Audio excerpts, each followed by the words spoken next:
네, 오늘은 그리스도도의 초보.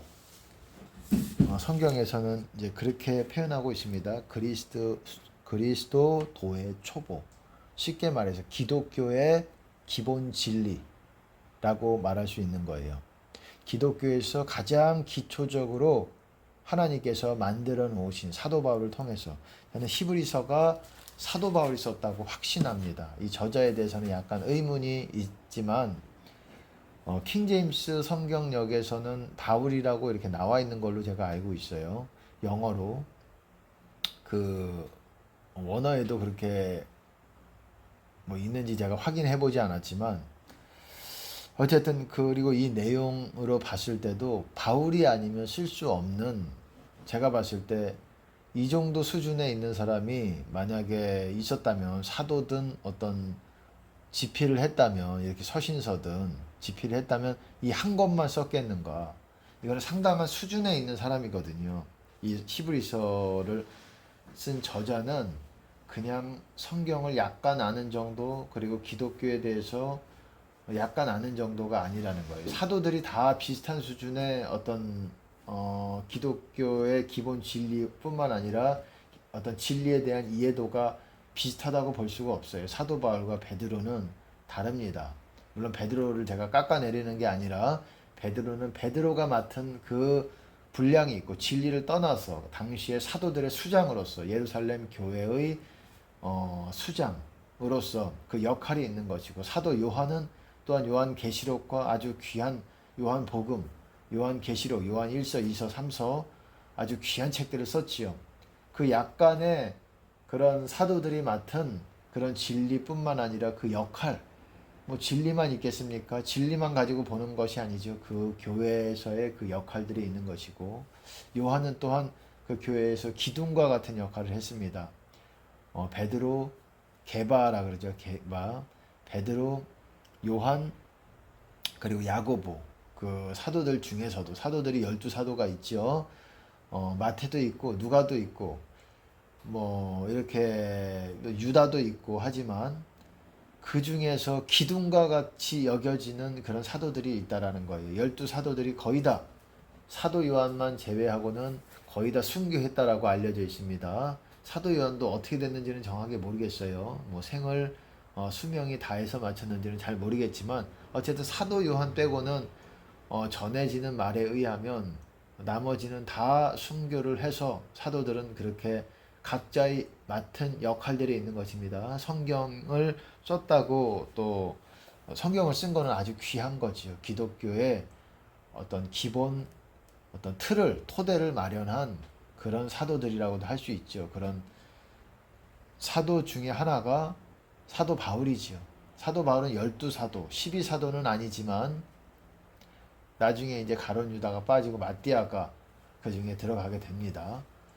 사도 바울은 12사도는 아니지만 그 이후에 난 사도지요. 예수님께서 죽으시고 나서 특별히 사도 바울에게 따로 계시하셔서 나타나신 거지요. 참 놀랐습니다. 그런 나중된 그런 사도들 중에서도 가장 끝자락에 있었던 그런 사도가, 사도 바울이 이 기독교의 토대를 이루는 아주 중요한 글들을 썼다라는 거예요. 특별히 히브리서는 간단한 것이 아닙니다. 아주 귀한 보물과 같은, 구약에 대한 온전한 수준의, 아주 구약에 대한 충분한 이해를 가지고 있지 않으면 이 글을, 이것이 어떻게 신약과 새 언약이지요, 이거와 연결되는지를, 아주 그 연결고리들을 확실하게 보여주고 있는 책이 히브리서고 아주 귀합니다. 이거는 제가 봤을 때 이 정도의 수준에 있는 이해도를 가진, 진리에 대한 이해를 가진 사람이 아니면은 이 정도로 쓰기가 어렵고, 이런 정도의 수준의 이해도를 가진 사람이 이것 하나만 썼겠는가. 이것 하나만 쓰고 저자가 확실하게 보여지지 않는 이 책 하나만 썼겠는가. 다른 책도 썼겠지요. 사도 바울만이 쓸 수 있는 당시의 어떤 수준으로서는 베드로서도 귀합니다. 물론 베드로서도 귀하고 유다서도 귀하고 야고보서도 귀합니다. 하지만 그 바울 서신은 정말 참 하나님의 놀라우신 섭리와 지혜와 진리가 있다라고 판단이 됩니다. 그 중에서 다 하나님의 영감으로 써진 거지요. 각자의 어떤 분량만큼 하나님의 영감으로 써진 거예요. 하나님이 그 사람을 들어서 쓰시지만, 베드로를 들어서 쓰시지만 그 사람에게 있는 그런 분량과 그런 역할에 맞는 그런 책을 남기셨습니다. 베드로서, 요한 1, 2, 3서 그 중에서 이제 히브리서를 오늘 볼 건데요. 간단하게 볼 겁니다. 서두를 좀 길게 말했지만 6장 보시면 6장 1절에 보시면 그리스도도의 초보, 쉽게 말해서 기독교의 기본 진리라는 거예요. 그리스도교, 그리스도교 이렇게도 말할 수 있는 것이고, 이거의 초보라는 거예요. 기본 진리인데 이것을 5가지로 얘기하고 있어요. 죽은 행실을 회개함과, 제가 읽어보겠습니다. 1절 그러므로 우리가 그리스도도의 초보를 버리고 죽은 행실을 회개함과 하나님께 대한 신앙과 세례들과 안수와 죽은 자의 부활과 영원한 심판에 관한 교훈의 털을 다시 닦지 말고 완전한 데 나아갈지니라. 하나님께서 허락하시면 우리가 이것을 하리라. 그리스도도의 초보, 기본 진리를 5가지라고 얘기하고 있습니다. 이거를 또 다른 말로 교훈의 터라고 얘기하고 있어요. 터, 교훈이 누구 교훈입니까? 기독교는 그리스도 교훈을 전파하는 자들이에요. 여러분, 기독교는 예수님뿐만 아니라 예수님의 가르침들, 예수님의 교훈들, 그리스도 교훈이라고 말하죠. 요한 1서에서는, 요한 3서인가요? 2서인가요? 그리스도 교훈, 지내쳐 그리스도 교훈 안에 거하지 아니하는 자마다 하나님을 모시지 못하되 그리스도 교훈 안에 거하는 자는 하나님과 아들과 아버지를 모시느니라. 이렇게 말하고 있어요. 모신다라는 게 그 안에 거하신다라는 거죠. 이런 것입니다. 기독교는 그리스도 교훈 안에 거하는 거예요. 그런 사람이 믿음 안에 있는 것이고, 믿음으로 구원받는다고 말하지 않습니까? 믿음 안에 있는 것이고, 그리고 그런 사람이 구원받는 사람들을 말하는 것이고, 성령 안에, 사랑 안에, 주님 안에, 하나님 안에 다 있는 것이고, 그것이 그리스도 교훈 안에, 이걸 또 예수님께서는 어떻게 말씀하시냐, 내 말 안에 거하면, 이렇게도 말씀하신다라는 거예요. 너희가 내 말 안에 거하면, 내 말에 거하면 참 내 제자가 되고 진리를 알지니 진리가 너희를 자유케 하리라. 내 말 안에 거한다. 내 말 안에 거한다는 게 무슨 말입니까? 예수님의 말씀에서 하나도 벗어나지 않는 거예요. 밖으로 벗어나지 않고 다 그 말 안에 포함이 되는, 그 말 교집합 안에 들어가 있다라는 거예요. 합집합이라고 해야 되나요? 교집합이라고 해야 되나요? 어쨌든 그 말씀 합집합이라고 하는 게 좀 더 적절할 것 같습니다. 모든 그런 예수님의 계명 가운데서, 예수님의 말씀 가운데서 벗어나지 않는 그런 사랑 가운데서 벗어나지 않고 하나님 앞에 다 상당 부분 자기를 부인하는 그런 삶을 살고자 하는 그런 결단들이 세워진 사람들, 실수할 수 있어요. 죄를 지을 수 있어요. 하지만 그런 결단들이 서 있는 사람과 그것을 버려버린 사람들, 그런 계명들을 버려버린 사람은 다른 것입니다. 똑같이 죄를 져도 그것은 회개가 된 사람. 이 세상에 그렇게 말씀하고 있어요. 성경에서도 죄를 전혀 짓지 않는 의인은 세상에 아주 없느니라. 이렇게 말하고 있습니다. 의인이, 여러분, 죄를 안 짓는 사람, 성경에서는 그렇게들 표현하잖아요. 그렇다기보다도 회개가 된 사람을 의인이라고 보시면 되는 겁니다. 좀 더 정확하게 말하면 의인이라는 거는, 의인이 천국 간다고 말하잖아요. 악인은 지옥 간다. 악인은 죄인이랑 같은 말입니다. 의인 천국, 악인 지옥이에요. 바꿔 말하면 의인 천국, 죄인 지옥. 또 바꿔 말하면 의인 천국, 불법을 행하는 자들 지옥, 이렇게 말씀하고 있는 겁니다. 의인은 뭡니까? 세상에 죄를 전혀 짓지 않는 의인은 세상에 아주 없대요. 예수님밖에는 없는 것입니다. 모든 의인, 여러분 노아도 의인이라고 했습니다. 욥도 의인이라고 했어요. 하나님과 동행하는 자고 어떻습니까? 노아가 어떻습니까?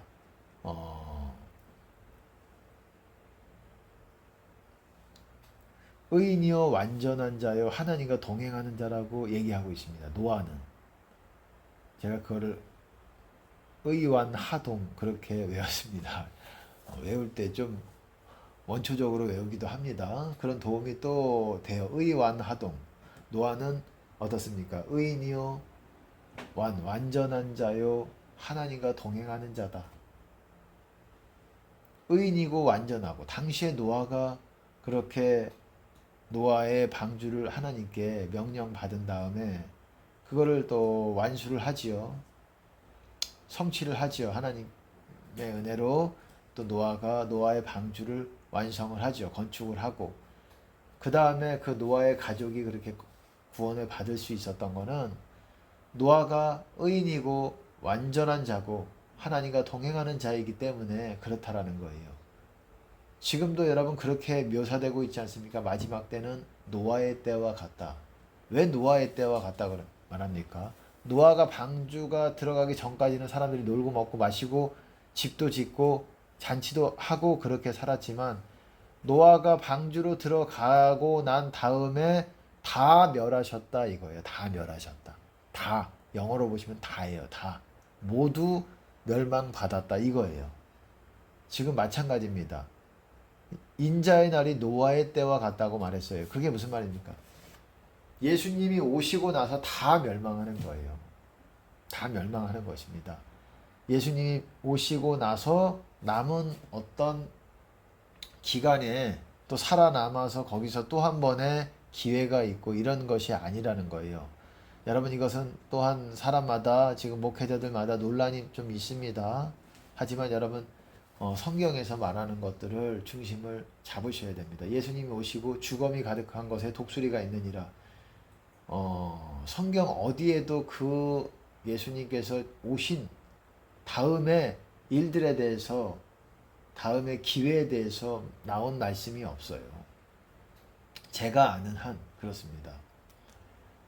예수님이 오시는 어쨌든 그 날들에 대해서 얘기하고 있고, 그거는 성경을 통해서 보셔야 되고, 어쨌든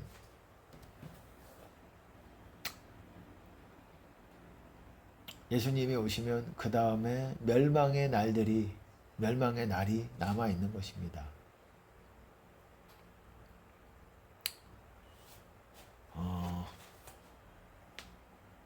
이것도 또한 여러분 그리스도도의 기본 진리라고도 할 수가 있는 거예요. 여기서 죽은 자의 부활, 영원한 심판에 대한 메시지가 있잖아요. 그것에 대해서 말하고 있잖아요. 이 5가지 그리스도 기독교의 기본 진리에 대해서 교훈의 터라고도 얘기하죠. 가장 기초라는 거예요. 집을 지을 때 터가 있어야 되는 거 아니겠습니까? 터를 확고하게 잡아야 되죠. 그 위에다가 세워야 되죠. 완전한데 나아가라. 이제 이거를 다시 닦지 말고 완전한데 나아가라. 이거는 근데 터가 뭐냐? 터가 회개와 믿음이 들어간다라는 거예요, 여러분. 맨 처음 언급한 것이 죽은 행실을 회개함과. 근데 회개가 잘 뭔지를 모르더라고요, 사람들이. 목사님들도 그렇고. 제가 그래서 회개를 자주 여러분들에게 말씀을 하고 있지 않습니까? 회개는 어쨌든 이거를 좀 더 얘기한 다음에 말씀을 드릴게요. 죽은 행실을 회개함과 하나님께 대한 신앙과 믿음이죠. 하나님께 대한 믿음과 세례들과 안수와 죽은 자의 부활과 영원한 심판에 대한 교훈의 터. 자, 좀 거꾸로 가보겠습니다. 죽은 자의 부활, 영원한 심판. 영원한 심판이 뭡니까? 불못이지요. 영원한 심판, 불못. 뭐 이런 논란도 또 있습니다. 뭐 뭐 낙원에 먼저 가느냐 아니냐 뭐 죽어서 그것에 대해서 많이 논하기도 하는데, 그리고 젊은 사역자들인가요? 그런 사람들이 그것에 대해서 논하고 이것이다 낙원설이다 먼저 뭐 천년왕국이 어떻게 되고, 여러분 그것도 그래요. 여러분들이 구체적으로 아는 것도 중요하지만 가장 중요한 거는 여러분이 반드시 알고 목말라야 하는, 알고자 하고 목말라야 하는 거는 뭐냐면 내가 지금 죽으면 천국 가냐 이거예요. 내가 지금 죽으면 천국 갈 사람이냐. 다른 거 지식 좀 몰라도 돼요. 반드시 여러분들이 알고자 열심히 시시각각이라는 표현은 좀 너무 구체적일 수도 있겠지만 사람마다 다를 수 있어요. 때때마다 너무 좀 느슨한 것 같고, 어쨌든 때마다 이렇게 자주 하루에도 몇 번씩일 수도 있고 사람마다 여러분들이 반드시 알고자 하는 그런 목마름이 있어야 되는 거는 내가 지금 죽으면 천국 가느냐 이거예요. 여러분들이 성경에 대한 진리에 대해서 이해도가 좀 부족할 수 있어요. 근데 반드시 여러분들이 알고자 해야 되는, 성경을 볼 때 여러분들이 그런 관점으로 봐야 되는 거예요. 예수님의 비유를 봤을 때도, 예수님의 말씀을 들을 때도 내가 과연 지금 죽으면 천국에 들어가느냐, 내가 과연 천국의 커트라인을 넘어선 사람이냐, 이거를 여러분들이 성경을 통해서 봐야 되는 것이고, 성경에 아주 명확하게라고 말씀했습니다. 제가 말씀드렸어요. 명명백백하게 그것들에 대해서, 기준에 대해서, 커트라인에 대해서 말씀을 해놨다는 거예요. 그 중에 하나가 좁은 문 비유입니다. 여러분 제가 어제도 말씀을 드렸어요. 어제 유튜브에 오늘 새벽에 올렸나요? 어제도 어쨌든 설교한 거를 오늘 새벽에 올렸는지, 오늘 새벽에 올렸을 겁니다. 지금 설교는 아마 내일이든 아니면 오늘 늦게라도 올리든 모르겠습니다. 그렇게 될 것 같고, 아니면 또 못 올릴 수도 있어요. 그거는 제가 봐서 기도해 보기도 하고 또 그렇기도 합니다. 어쨌든 하나님께서 올리지 말라고 하시는 것들도 있어요. 어쨌든 그런 천국 커트라인에 대해서 말하고 있는 부분들이 있다라는 거예요. 그 중에 아주 귀한 비유 중에 하나가 좁은 문 비유라는 거예요. 좁은 문 비유. 왜 그것이 그러냐? 좁은 문은 쉽게 말해서 좁은 문 안으로 들어가는 사람이 구원받고 못 들어가면 지옥 간다 이거예요. 딱 간단하게 말해서. 뭐 앞서도 약간 말씀을 드렸지만 뭐 낙원설이니 천년왕국설이니 그게 언제니 뭐에 대해서니 그게 궁금하다기보다도 그것이 지금부터 어느 정도인 것인지 뭐 그것도 궁금할 수 있지요. 하지만 가장 중요한, 여러분들이 목말라야 하는, 내가 알고자 하는, 목말라야 하는 거는 여러분이 지금 죽으면 내가 천국 가느냐 이거예요. 여러분이 주님 안에 있지 않으면, 결론부터 말씀드리자면 주님 안에 있지 않으면 여러분의 구원은 확실하지 않다라는 거예요. 몰라요. 지옥 갈 확률이 많을 수도 있고, 그리고 주님 안에 있지 않은 사람도 다 똑같은 수준이 아니라는 거예요. 주님 안에 있지 않은 사람도 주님으로부터 조금 떨어진 사람이 있고 멀리 떨어진 사람이 있어요. 아주 멀리 가버린 사람도 있고, 그런 사람들은 멀리 갔다라는 거는 돌아오는 것이 매우 어렵다라는 거예요. 돌아오는 것이 간단한 게 아니에요. 그냥 내가 주님 바라보면 되는 것이지, 주님의 이름을 열렬히 부르면 되는 것이지, 그런다고 되는 것이 아니에요. 죄에 대해서는 어떤 죄들은 대가 지불을 해야 되는 죄들이 있어요. 어떤 죄들은 우리가 고백함으로써 하나님께서 지워주시고 도말해 주시는 그런 죄가 있고, 또 용서를 받았다고 할지라도 그 죄를 제거하는 거랑은 또 다르다고 제가 말씀을 드려왔습니다. 죄 용서함과 죄를 제거함이 약간 다르다고 말씀을 드렸어요. 좀 더 정확하게 말하면, 보통 성경에서는 죄 용서함 안에 죄를 제거함도 포함이 되어 있는 걸로 말하지만, 정확하게 좀 더 구체적으로 보면 죄를 용서하심과 우리가 용서받는 거죠. 죄사함이죠. 죄사함을 받는 것과 구원은 거기서부터 시작을 해요. 죄사함을 받는 것과 그리고 죄를 제거하는 것과는 다른 거예요. 쉽게 말해서 어떤 거냐면 우리가 흰 옷을 입고 밖에 나갔다가 옷을 엄청 진흙탕 속에 뒹굴어서 더럽혔어요. 그리고 흰 옷을 입고 밖에 나가도 진흙탕이 약간 튄 것과 뒤집어 쓴 것과 아주 뒹굴어서 때가 찌든 것과 그리고 시커매져 가지고 그것이 분간이 안 갈 정도로 그렇게 된 거랑은 다른 거지요. 이해가 가십니까? 내가 흰 옷을 입고 밖에 나갔어요. 아버지가 나가지 마라, 너 집에만 있어 이렇게 말씀하고 나와 함께 있자 했는데 아들이 완전히 탕자는 아니더라도 좀 세상에 기웃기웃 거리면서 밖에 잠깐 나갔다 오다가 좀 나갔어요. 그 흙탕물이 튀었어요. 그리고 점과 흠이 이렇게 얼룩무늬가 있어요. 그거랑 완전히 나가가지고 한 3개월이 있다 들어왔네. 그래서 완전히 시커매진 건 아니래도 여러분 회색도 흰색과 검은색 사이에는 아주 많은 색들이 있다라는 거예요. 회색도 여러분 그 명도라 그런가요? 그 밝기에 따라서 그 색깔에도 명도가 있다고, 명도라는 표현이 맞는지 모르겠어요. 저는 전문가가 아니기 때문에.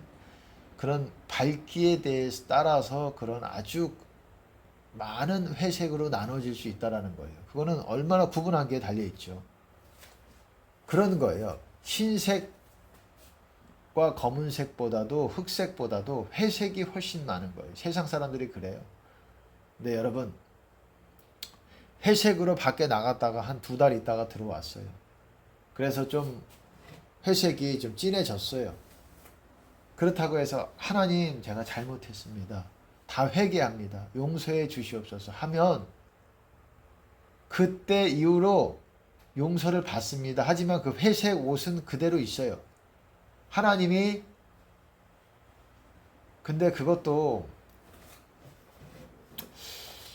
말로써 내가 회개합니다 했을 때에 랑 참 그것이 간단하게 말할 수 있는 부분이 아니에요. 죄도 죄 나름인 게 있어요. 너무 알면서 고의성을 가지고 고의적으로 지은 죄들에 대해서는 하나님께서 자비를 얻기가 어렵습니다. 세상 죄도 마찬가지입니다. 고의성을 봐요. 고의성. 과연 그 사람의 고의성이 어떠하느냐 이거를 많이 봅니다. 그거를 보기 위해서 이제 또 정황이라는 거를 또 보기도 하죠. 어쨌든 갑자기 그쪽으로 넘어갔지만 하나님도 그 고의성에 대해서 결코 가볍게 생각하지 않으신다라는 거예요. 죄가 사람이 지을 때는 똑같이 지은 죄 같아도 하나님이 보실 때는 그 고의성과 그 사람의 어떤 여러 가지로 복합적으로 완전하게 보시는 것이지. 하나님이 보시는 것이 완전한 것입니다.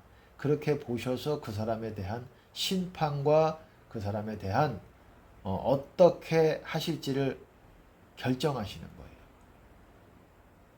그 결정하기 전에 빨리 무릎을 꿇어야 돼요. 여러분 죄를 짓게 되면은 길이 구부러지게 돼요. 그 말은 어렵죠. 표현이 길이 구부러지는 게 뭐냐면 좀 더 쉽게 말하면 더 어려워진다는 거예요. 좀 더 쉽게 말하면 무슨 말이냐면 내가 주님께 나아가는 데 있어서 더 위험해진다는 거예요. 주님께 나아가는데 수월해야지 내가 주님 만나는 하나님께 더 가까이 나아갈 수 있는데 위험에 노출되게 된다는 거예요. 더 울퉁불퉁해진다는 거예요. 길이 평탄해지는 것이 아니라. 울퉁불퉁한 게 좋습니까? 여러분 아스팔트 위를 차로 가는 게 낫지 여러분 울퉁불퉁한 시골길 산길을 차로 가는 게 좋습니까? 아니죠. 그렇게 고통이 따른다라는 거예요. 죄는 계속 하나의 죄를 지어서 그런다기보다도 계속 죄가 쌓여지게 되면 점점 내가 하나님께 나아가는 그 길이 울퉁불퉁해진다라는 거예요. 하나님이 그거를 어떤 부분 정하신다라는 거예요. 또 그것을 정하기 전에 우리가 무릎 꿇고 금식하면서 하나님께 회개해야 되는 그런 부분이 또한 있는 것입니다.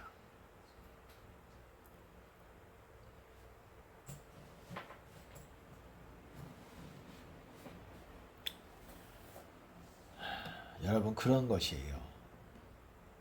그러니까 죄를 지었을 때에 제가 말씀을 드리잖아요. 여러분 스스로 심판을 해야 된다고. 하나님이 여러분의 심판을 정하시기 전에 여러분 스스로를 심판해야 돼요. 그 중에 하나가 금식입니다. 여러분이 스스로를 괴롭게 하는 거라고 말하잖아요. 성경에서는. 금식은 스스로를 괴롭게 하는 거예요. 나를 괴롭게 하는 거예요. 그래서 하나님의 심판을 상당히 수월하게끔, 가볍게끔 그렇게 이끌어 갈 수 있고 하나님께 자비를 더 얻기가 수월해집니다. 또 그 중에 하나가 헌금도 그런 경우가 있어요. 헌금으로서도 죄를 상당 부분 하나님께서 이렇게 이런 징계로서 또한 헌금을 요구하시기도 합니다. 그러니까 뭡니까? 물적 손실이죠. 물적 손실이든 내 육의 고통이든 어떤 그런 부분이 필요한 부분이 있다라는 거예요. 어떤 죄들에 대해서는. 여러분 육체의 고난을 그친 자가 뭐라고 말씀드릴까요? 고난을 받은 자가 베드로서에서는 그렇게 4장에 그렇게 말하고 있습니다. 육체의 고난을 받은 자는 죄를 그친다라고 얘기하고 있어요. 이게 상당히 어렵다고 생각할 수도 있어요. 죄를 그친다. 내 안에서 죄가 남아있는데 어떤 죄들은 내가 육체의 고난을 겪어야 그게 없어지는 죄들이 있다라는 거예요. 쉽게 말하면.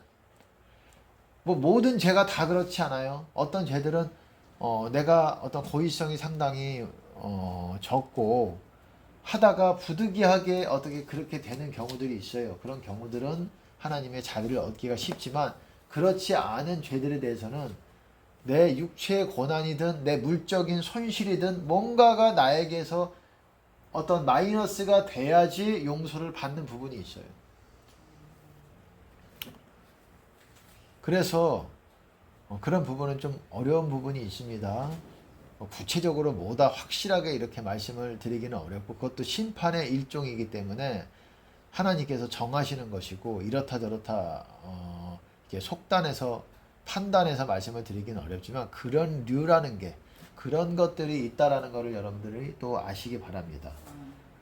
어쨌든 아까 천국 커트라인에 대해서 말씀을 드렸지만 커트라인에 대해서 얘기하고 있는 부분 중에 하나가 좁은 문 비유예요. 좁은 문 안으로 들어가면 구원을 받는 것이고 그리고 좁은 문 못 들어가면 문 밖에 있으면은 여러분 어떻습니까? 지옥 가는 거예요. 나중에 집주인이 문을 한번 닫게 될 거라고 말씀을 하고 있습니다. 문을 닫으면 어떻게 됩니까? 집 안에 있는 사람과 그게 집문이에요. 집문, 그 좁은 문이 누구 집입니까? 아버지의 집이에요. 하나님의 집. 하나님의 집 안에 거하는 것이 구원이라고 제가 말씀을 드렸어요. 그 집에 그 좁은 문 안으로 들어가고자 해도 못 들어가는 사람들이 많다라는 거예요. 주여 주여 한다고 들어갈 수 있는 게 아니에요. 철저하게 회개하고 아버지의 뜻대로 행하는 자라야 그 안으로 들어간다는 거예요. 천국 안으로. 그 아버지의 집이 바로 천국이라고 불려지는 거예요. 여러분. 그 문이 천국 문이 좁은 문이라고 말하는 것이고 그 문 안에 들어가고자 해도 못 들어가는 사람들이 많을 것이고 많은 사람들이 이제 때가 됐을 때에 집주인이 문을 닫습니다. 그러면은 집 안에 있는 사람과 집 밖에 있는 사람이 명확하게 갈려지게 되고 천국 가는 사람, 지옥 가는 사람들이 분명하게 나눠지게 되는 거예요. 집 밖에 있는 사람들은 문을 두드리겠죠. 문을 두드리면서 주여 주여 열어주소서. 내가 주의 이름으로 어땠습니까? 치유 사역도 했고 예언 사역도 했고 주 앞에서 먹고 마셨습니다. 집주인이 문을 닫는다라는 것은 주님 재림 하신다라는 거예요. 재림. 다시 오신다라는 거예요. 노아의 방주의 문이 닫히게 된다라는 거예요. 그리고 세상이 다 멸망한 것 같이 그래서 노아의 때와 같다라는 거예요. 인자의 때는 멸망하는 거예요. 그냥 싸그리 다 이 땅이 멸망을 받게 되는 거예요. 멸망의 날. 그래서 그리스도의 날을 뭐라고 말합니까? 심판날이라고도 얘기하는 거예요. 심판날. 멸망의 날. 진노의 날이라고도 말하는 거예요. 그것을 구약에서는 여호와의 날이라고도 얘기하는 것이고 예수님께서는 그것을 마지막 날이라고도 말씀하셨다는 거예요. 마지막 날. The last day. 마지막 날 무슨 말입니까? 새하늘과 새 땅이 이루어지기 바로 전날이라고 말하는 거예요. 바로 전날.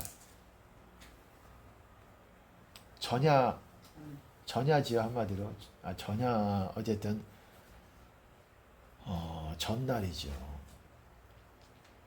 그때에 그렇게 천국과 지옥이 분명하게 나눠지는 것이고, 좁은 문 안으로 못 들어간 사람들은 지옥 가는 거예요, 그때. 그리고 그것은 죽을 때도 마찬가지입니다. 죽을 때도 하나님의 은혜로 막바지까지 과연 좁은 문 안으로, 천국 안으로 들어갈 수 있느냐, 이게 관건이에요. 많은 사람들이 죽지 않습니까? 죽을 때 뭐 그냥 죽습니까? 수명만 다해서 죽습니까? 수명으로 죽을 뿐만 아니라 어떻습니까? 병사할 수 있고, 사고사 할 수 있고, 뭐 많지요. 사람이 죽는 거, 질병으로 죽는 거 병사지요. 그리고 어떻습니까? 또 살해를 당할 수도 있어요. 여러분, 전쟁이 뭡니까? 살해당하는 때예요. 살해당하는 때. 전쟁이. 죽을 자들은 지옥으로 넘겨질 하나님의 심판 중에 하나입니다. 지금 우크라이나, 러시아 전쟁뿐만 아니라 지금 어떻습니까? 이스라엘도 전쟁이 있죠. 심판이 어느 정도 시작됐다라는 거예요. 그것이 이제 하나님의 심판이라기보다도, 하나님의 심판이죠. 근데 그 성경에서 말하는 마지막 심판날, 이거는 아니지만, 그래도 그 하나님께서 그 나라에 대한 심판이 시작되어서, 이제 천국 가든 지옥 가든 넘겨줄 자들을 지옥에 넘겨주고 이제 보류하셨다가 그렇게 되는 시기로 접어들었다라는 거 보시면 되는 거예요. 우리나라도 여러분 전쟁의 위협이 있습니다. 그리고 전쟁이 올 거라는 것에 대해서 하나님께서 알려주셨어요. 저에게도 마찬가지고. 근데 그것도 여러분, 우리나라에 기도하시는 그런 분들을 통해서도 또 하나님이 어떻게 하실지 모른다라는 거예요.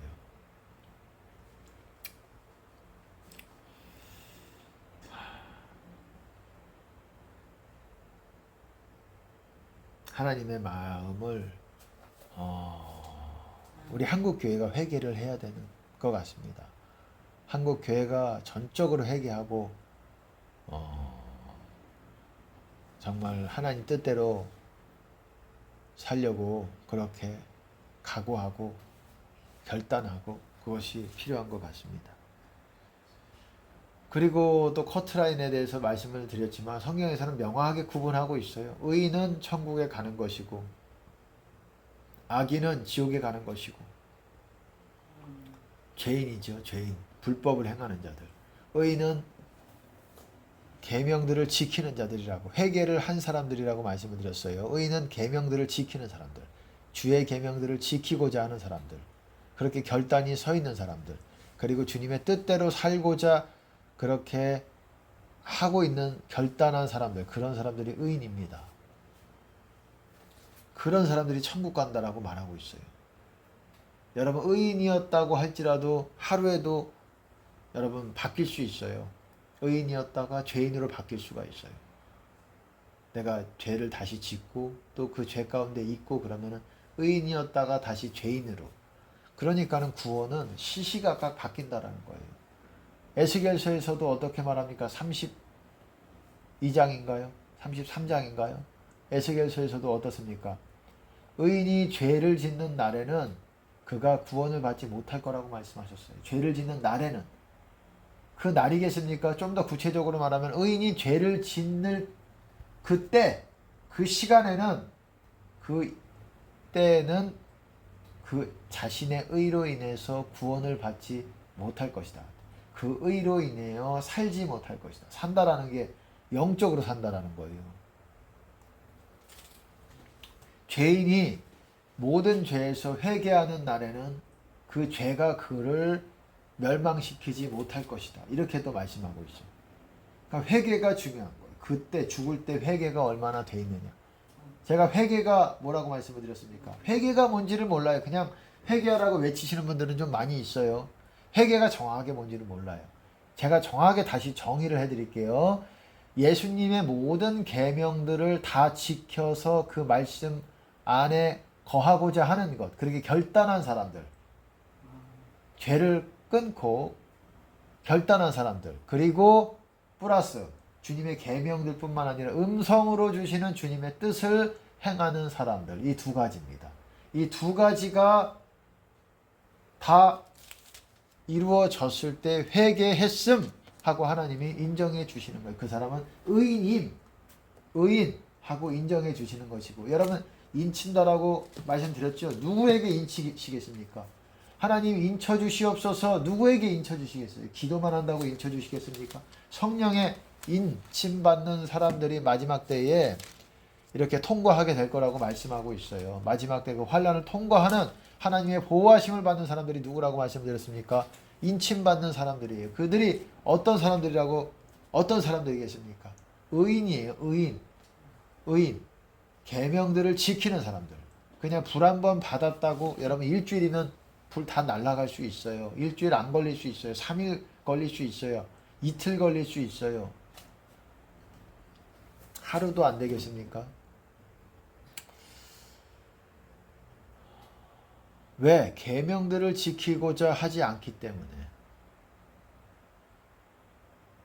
너희가 내 말을 지키면, 사람이 내 말을 지키면 영원히 죽음을 보지 아니하리라, 이렇게 말씀하셨어요.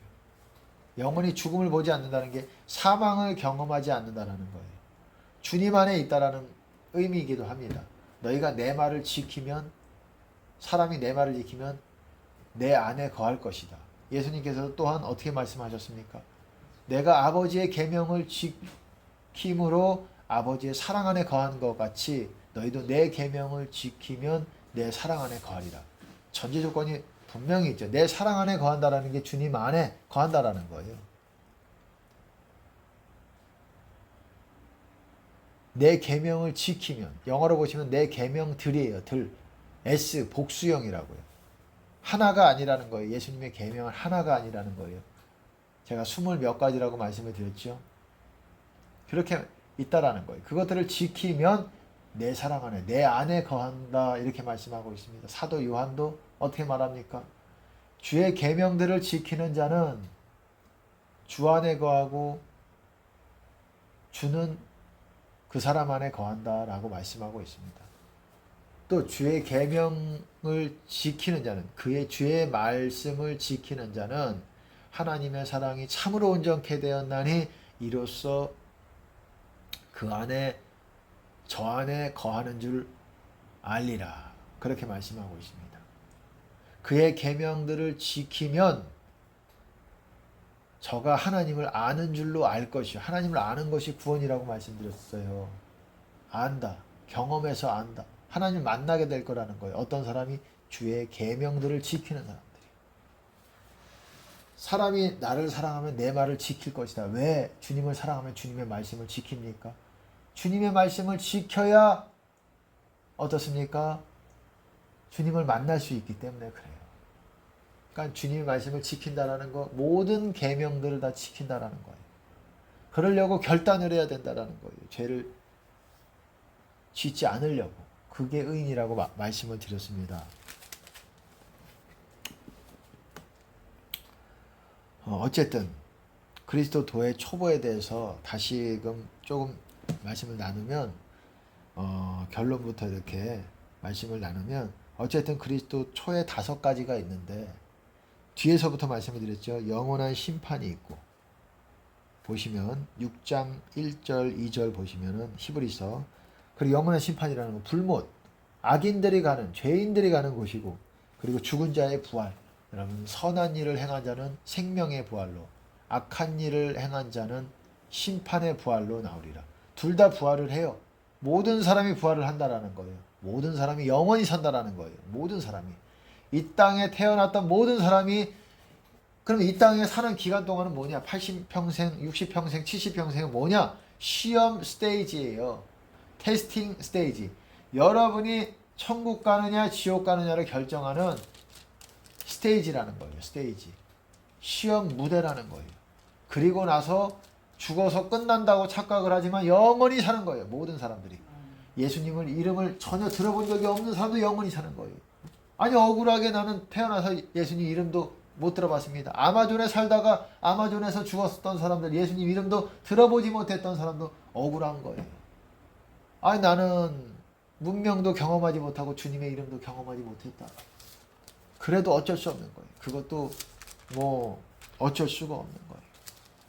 하나님이 정하신 바가 그 하나님이 보내신 그 아들을 이름을 믿지 않고 받아들이지 않는, 영접하지 않는 자는 구원의 기회가 없는 것입니다. 그리고 어떻습니까? 지금 아마존 얘기 나왔지만 아마존에 살던 원시민들만 억울하겠습니까? 여러분 우리나라로 따지면은 조선시대, 고려시대, 신라시대, 고구려 백제 신라 그리고 다 억울해요. 그들도 예수 이름 전혀 모르고 이순신 장군도 뭐 당시에는 뭐 어떤 분들은 또 주장하기를 이순신 장군도 예수님을 만났던 사람이다라고 주장하는 어떤 글인지 뭔지를 제가 봤어요. 근데 그걸 보면서 뭐 그럴 뭐 가능성도 뭐 무조건 무시할 수는 없겠다. 왜 생각이 드냐면 그 이순신 장군이 그렇게 주장을 했다 그러잖아요.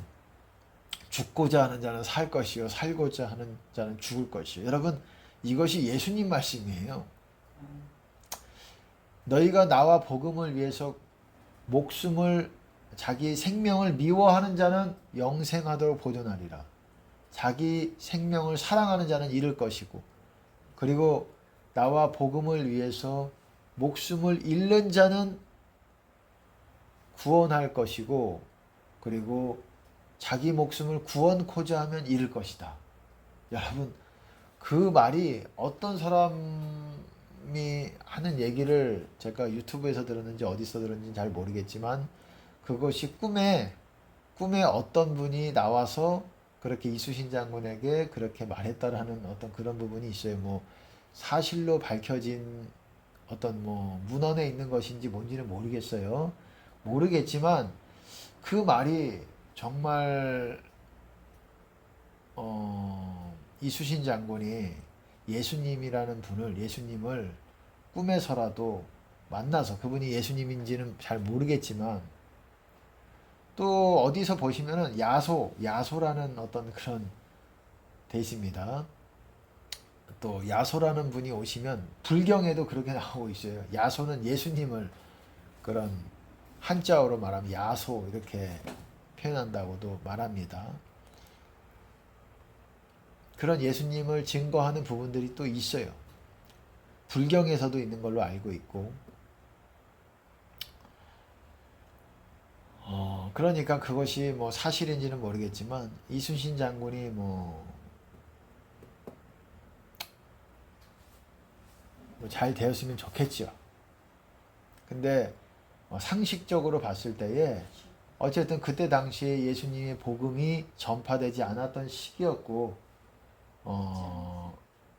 그렇기 때문에 뭐 그럴 수가 없죠. 상식적으로 어떤 사람의 말입니다. 어쨌든 어떤 사람의 말이었는데 어쨌든 그렇습니다. 조선시대든 어쨌든 우리나라가 또 어땠습니까? 임진왜란, 병자호란 또 많은 왜구와 어떤 오랑캐들의 침략들이 많았죠. 침략이 많았고 침략 때 어땠습니까? 말이 그냥 역사책에서 침략이지. 여러분 끌려가고 죽고 참수당하고 이런 것이 역사예요. 이 인류의 역사가 예수님이 이후로도 마찬가지고 오시기 전에도 마찬가지고 여러분 땅 따먹는 뭐 알렉산더니 대왕이니 뭐 징기스칸에 대해서 나폴레옹 이런 사람들에 대해서 칭송하는 말들이 있지만 이런 게 어떻습니까? 그냥 외적인 어떤 그 사람의 업적만을 이렇게 어느 정도의 땅 규모를 점령을 했다라는 것들을 이렇게 보여줄 뿐이지 사실은 그 가운데 얼마나 그 가운데 사람들을 짐승같이 죽이기도 하고 어떤 성을 다 전멸하기도 하고 여러분 성경만 보십시오. 여러분 성경만 보세요. 성경에서도 어떻습니까? 전쟁이잖아요. 다윗이 전쟁을 얼마나 많이 했습니까?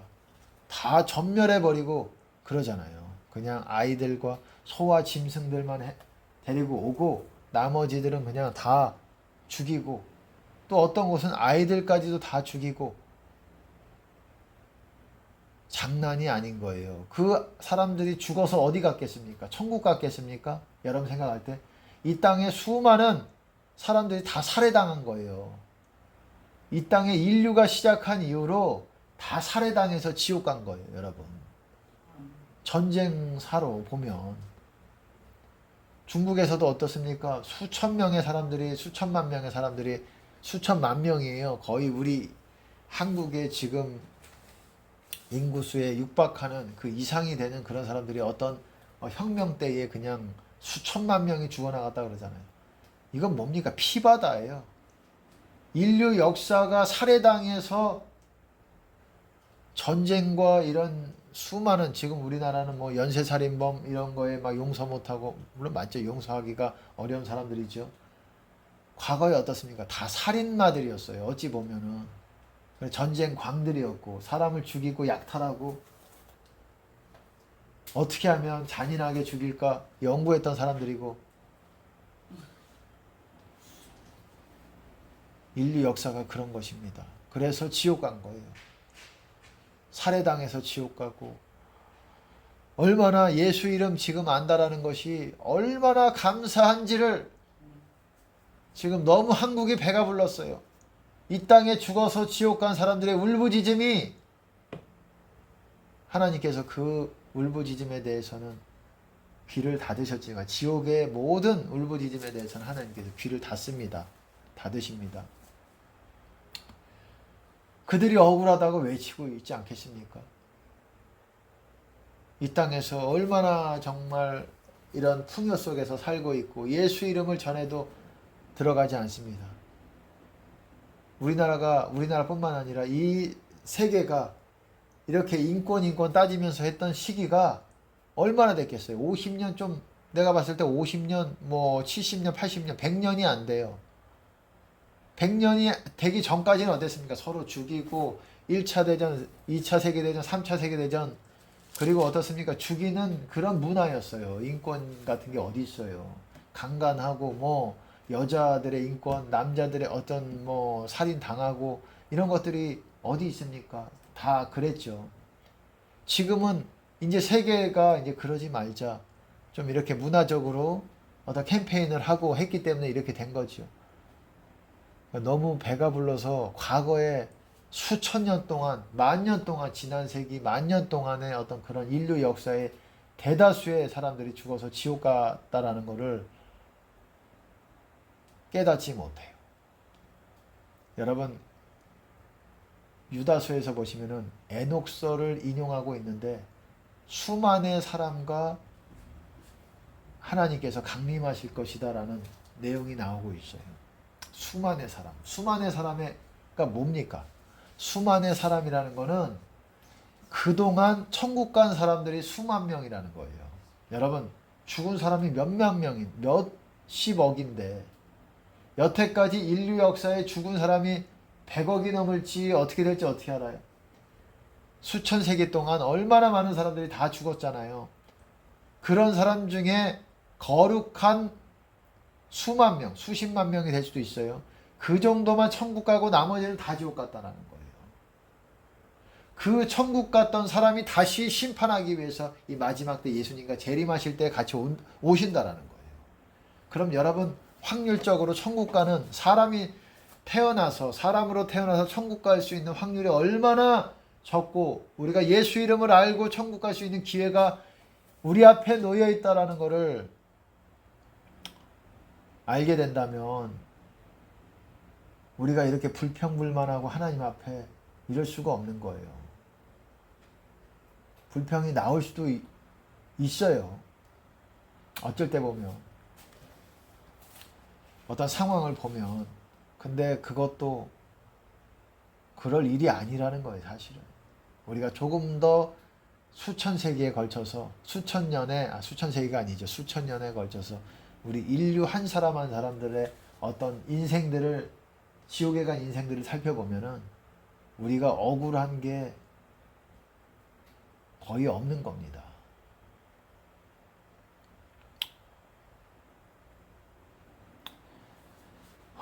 어쨌든 그리고 다시 기독교의 기본 진리에 대해서 교훈의 터에 대해서 말하면 안수라는 게 있다는 거예요. 여러분 기독교의 안수에 대해서도 하나님께서 이거를 기독교의 터, 교훈의 터로 놓으셨다는 거예요. 예수님께서도 얼마나 많이 안수를 하셨습니까? 축복하시기도 하고 병자를 치유할 때도 안수라는 것을 통해서 하시기도 하고 손을 뻗어서 하는 것도 맞는 것이고 손을 대셔서 병치유하고 축복을 하시는 것도 맞는 것이고 또 세례들이라고 말합니다. 복수형이에요. 물세례도 여러분 기독교의 기본 교리 중에 포함이 되는 것입니다. 그리고 성령 세례도 마찬가지고 반드시 물세례만 있는 게 아니에요. 성령 세례도 반드시 받아야 돼요. 그렇지 않으면 구원에서 얻지 못하는 거예요.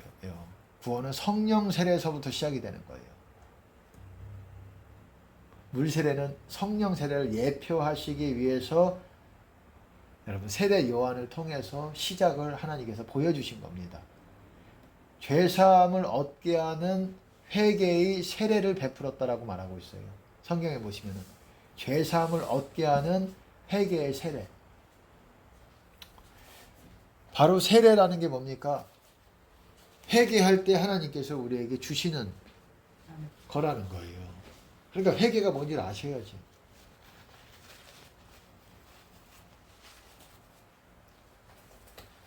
죄사함을 얻게 하는, 회개를 해야 죄사함을 얻게 되는 것이고, 죄사함이 구원의 다른 말이라고 제가 말씀을 드렸잖아요.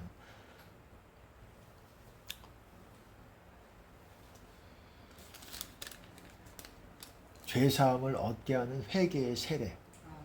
그 물세례죠. 당시에는 물세례지만 예수님께서 행하실 성령 세례를 예표적으로 길을 예비했던 거예요.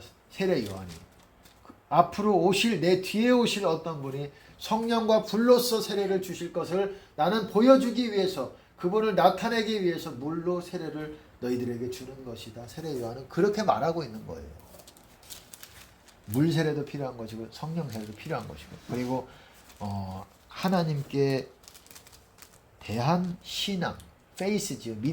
믿음도 필요한 것이고, 하나님을 믿어야 돼요. 사람은 있는데 또 믿지 않는 사람도 있어요. 하나님이 과연 보이지 아니하는 하나님, 보이지 않기 때문에 하나님이 믿는 것을 귀하게 생각하신다는 걸 알아야 돼요. 너희의 담대함을 잃지 말라. 그것이 큰 상을 얻는다. 담대함이 확신이에요. 컨피던스. 확신이 뭡니까? 내 믿음에 이루어질 거라는 확신을 말하는 거예요. 그거를 잃지 말라는 거예요. 확신을. 믿음대로 될 것이다. 이 확신을 잃지 말라는 거예요. 이것이 상을 얻게 하는 것이다. 이것을 담대함이라고 표현했지만, 그리고 회개, 죽은 행실을 회개함과, 제가 회개 말씀드렸습니다. 예수님의 계명, 모든 계명들을 다 지키고 예수님의 음성으로 주시는 것까지 다 이 두 가지를 순종하는 것, 다 행하는 것, 이것을 회개라고 말씀을 드렸어요. 하나님 보실 때는 회개가 됐냐 안 됐냐로 정확하게 구분이 돼요. 된 듯 안 된 듯 나는 중간 정도야, 그게 아니라니까요. 이 사람이 회개가 된 상태다 아니다, 이게 정확하게 나눠지고, 마치 예수님 안에 있는 것과 사망 권세 안에 있는 것이 정확하게 나눠지듯이, 중간지대가 없다라는 것이 분명하게 알듯이, 없듯이, 중간지대가 없듯이, 여러분 회개와 회개하지 않은 사람이 중간지대가 없는 거예요. 나는 회개되어 가고 있는 중이야, 이게 안 된다라는 거예요. 나는 회개가 되어가고 있는 중이야가 아니라 회개한 상태냐 아닌 상태냐가 구분이 된다라는 거예요. 하나님이 그것에 대해서 저에게도 알려주시기도 하고, 어떤 사람이 회개가 된 상태인지 아닌지에 대해서도. 그러니까는 죄인, 의인이 수시로, 꼭 수시로까지는 아니라도 바뀔 수가 있다라는 거예요. 자주 바뀔 수가 있다라는 거예요. 어떤 사람은 의인이었다가, 바꿔 말하면 어떤 사람은 천국 갈 수 있는 사람이었다가 또 아닌 상태에 있다가 왔다 갔다 하는 거예요. 그리고 또 생명책에 이름이 지워지기도 하고, 여러분 그렇게 되는 거예요. 생명책에는 의인의 이름만 기록된다라고 여러분 시편에 그렇게 나와 있습니다. 의인의 이름과 함께 저들을 생명책에서 도말하셔서 기록하지 마소서, 이런 시편의 내용이 있어요. 의인의 이름이 생명책에 기록이 되는 것입니다. 오늘 뭐 여러 가지를 나눴습니다. 이것저것 중요한 것들을 나눴습니다. 여러분 반드시 회개하시고 천국 가는 여러분 되시기를 예수 그리스도 이름으로 축복합니다. 하나님께 영광을 드리겠습니다.